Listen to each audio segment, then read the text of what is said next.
Avvalambor assalomu alaykum. O'z yaqinda ko'p turgan qadrdonlar, yaxshi insonlar, musulmon ahli. Biz hozir mana Farg'ona viloyati Toshloq tumani Qumariq qishlog'ida turibmiz. Mana ko'pchilik biladi, ko'pchilik ko'rgan, rosa shov-shuv bo'lgan bir nechta odam masjidda so'kib olamdan ko'z yumgan. Ko'p blogerlar kelib video qilgan. Bugun Farg'ona kanalini qirg'og'ida video qilyapmiz. Qum qishloqlik O'g'loy degan singlimiz kecha dom daraysiz ertaman uydan chiqib ketgan. Hozir mana oilasi, yaqinlari murojaat qilganda, murojaat bo'yicha keldik. Darkan qishlog'idan. Toshloq tumani Darkan qishlog'idan. Nima bo'lgan o'zi? Endi bu oilaviy nizo bo'lishi mumkin. Oilaviy nizo orqali uyga tashlab chiqib ketgan ertalar.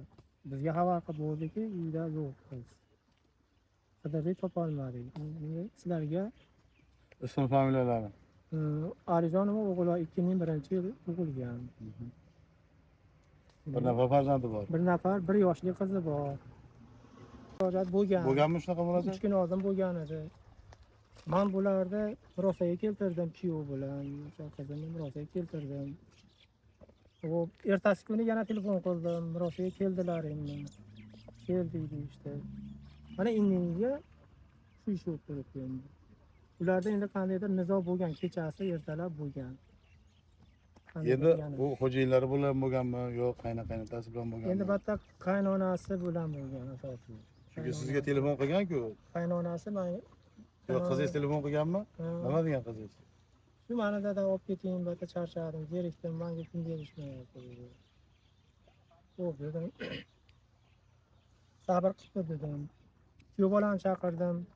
Telefonlashdik. Kuyov bola bir murosaga kelinglar. Xo'p, ularda adati nizo chiqsa, hafta 10 kun gapirmas ekan. Qizim qiynalib ketgan, endi yumshlab yurmaydi-ku. Ular endi shu orqali qizimga qanday har doim bosim bo'lgan bo'lardi. Qaynonasi tomonidan bosim bo'lgan. Sababi menga har doim kelganda qaynonasi tomonidan bosim bo'layotganini menga aytardi.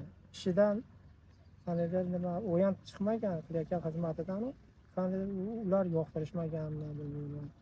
Har gapini birida qizingni olib qolib, o'zingni haydab yuboramiz degan gaplarni ham qilishgan, qo'rqitishgan shuna qilib. Endi obunachilar video qilishimizdan maqsad shu qizni topish.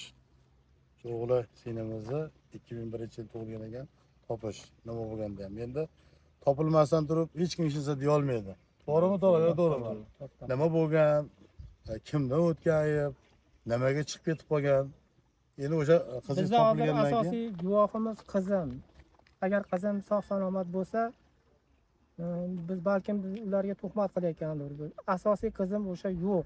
Agar qizim topilsa, oydinlik kiritiladi hamisha. Endi bu qizim yo'q, topilsa endi aniqlik kiritiladi bularga. Ammo menga chaqirib telefonda yig'ilib chaqirgan, keling dada, olib keting degan, aniq. Endi obunachilar kanal bo'yida turib video qilyapmiz, balkim beka cho'kib ketgandir, balkim cho'kmagandir, balkim qayerdadir yashirinib o'tirgandir, balkim Farg'onadan hali chiqib ketmagandir, balkim tirik bo'lsa-da. Bitta hozir mana ichki ishlar ham kelib turibdi. Hozir bu kanal bo'ylarini fon tekshiryapmiz, kameralar ko'ryapmiz deyapti. Endi kuchaytirish kerak. Bizda bilgan ma'lumotlarga ko'ra, kameradan hozircha shu paytgacha topilmadi izi. Topilmadi. Balkim uni oilasida qandaydir ish bo'lgan bo'lishi mumkin. Bizga gumon hali, qorong'u tomon. Lekin biz imkoni boricha kameralarni ko'rilyapti, izi chiqmayapti. Endi o'sha oilada nimadir bo'lgan o'zlari biladi. Bizga qorong'u. Bu nechilarda bo'lgan kecha? Kecha men ular aniq vaqtni aytisha olmayapti. 5:30da, tongi 5:30da deyishyapti. 6da deyishyapti, 6:30da deyishyapti. Sababi ularda aniq vaqti yo'q. Chunki qizim bomdod namozini o'qigan.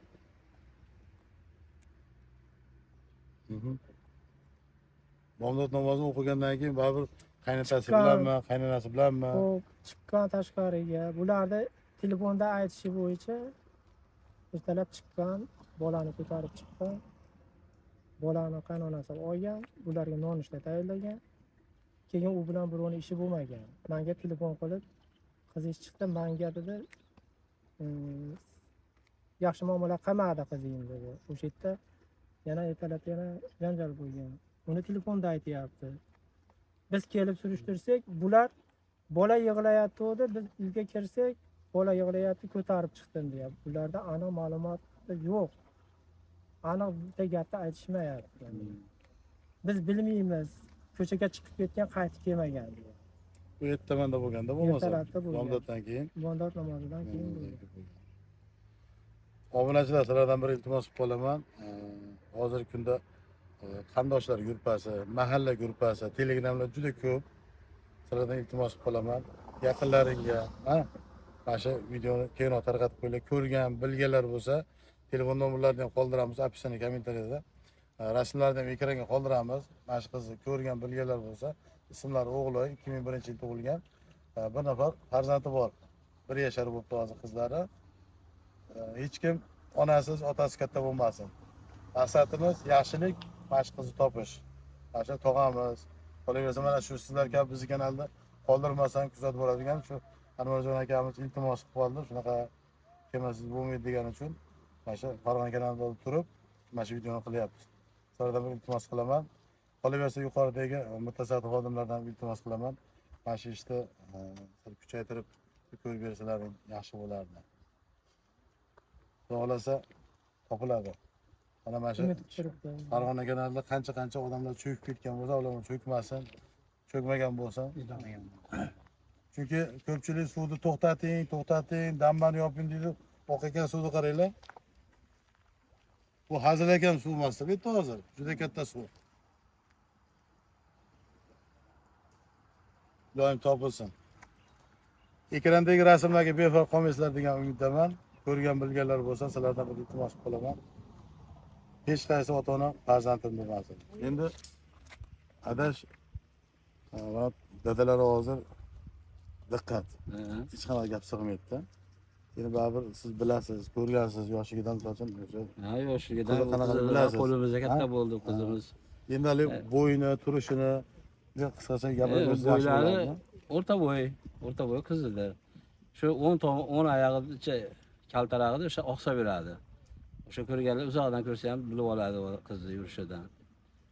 Nihoyatda eslik, kuchli qizida. Nihoyatda eslik qizida. Shu yordam berishlarini so'raymiz hammalaring. Shu qizimizni topilishiga yordam beringlar, iltimos. Yurganda bilinadi, o'xshaydi. Yurganda bemalol bilinadi, uzoqdan ham bilinadi. Oyog'i kaltarab, ancha oqsa beradi. Ko'rgan bilganlar bo'lsa, Bilganlar bo'lsa, mana shu ekrandagi rasm sal oqsab yurar ekan, oldindan qaraganda ham, orqa tomondan qaraganda ham sal oqsab yurar ekan. Xabar bersangiz so'rab qolaman. Chunki hozir dadasi tushkunlikka tushib qolgan, chunki har bir ota-ona farzand katta qiladi. U go'shtligidan katta qilib, yedirib, ichida birovdan kam bo'lmasin, katta qilib o'sha omonatini shu topshiradi. Topshirgandan keyin begona odamga-da turmushga beradi. Turmushga bergandan keyin mana o'lib tursa, bundan og'ir narsa bo'lmasa kerak. Bu qizlarni ham o'zlari katta qilsin. Bo'lmasam sizlar bilan xayrlashamiz. Keyingi darslarda ko'rishishni qilamiz. Xudo xolasa yangiliklar bo'ladigan bo'lsa, albatta mana shu kanalda yordam berishga harakat qilamiz. Sog' bo'ling.